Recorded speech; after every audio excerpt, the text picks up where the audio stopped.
It was a judgment day filled with emotion and finality as that one-year-old gospel artist Timileyin Ajayi was sentenced to death by hanging for the murder of his 24-year-old girlfriend Salome Adaidu.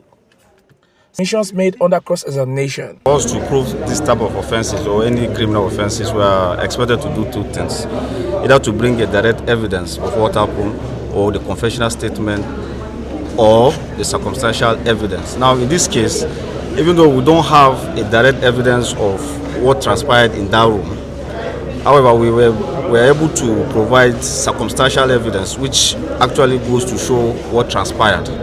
So the court looked at that and also considered his confessional statement to the police, which is even the legal evidence that we are required to tender.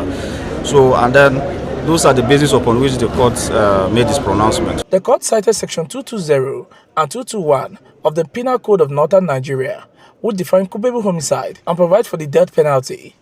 It also leaned on the last seen principle that the defendant, having admitted he was the last person seen with the victim, bore the burden of explanation.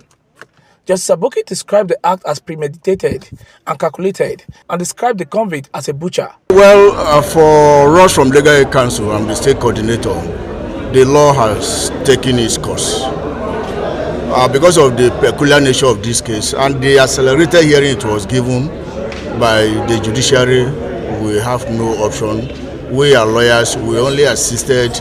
Outside the courtroom, the convict kept mute when approached by journalists on his next line of action. You have been convicted by the court. What do you have to say to me? Are you going to appeal this case? Timileyin. All right. The family of Salome Adaidu is satisfied with the judgment of the court. I felt happy, despite the fact that I'm not getting my daughter back. But this journey, I was trying to make sure that we get to this point of judgment so that the remaining youth, their life will be safe. Because if we allow this kind of person to continue in the society, it will continue to cause more harm to more living souls. The convict has a period of 90 days to appeal the judgment at the Court of Appeal, and failure to do that, the Ministry of Justice will make a recommendation to the Nasarawa State Governor to sign the death sentence. Godwin Agwam, TVC News, Lafia.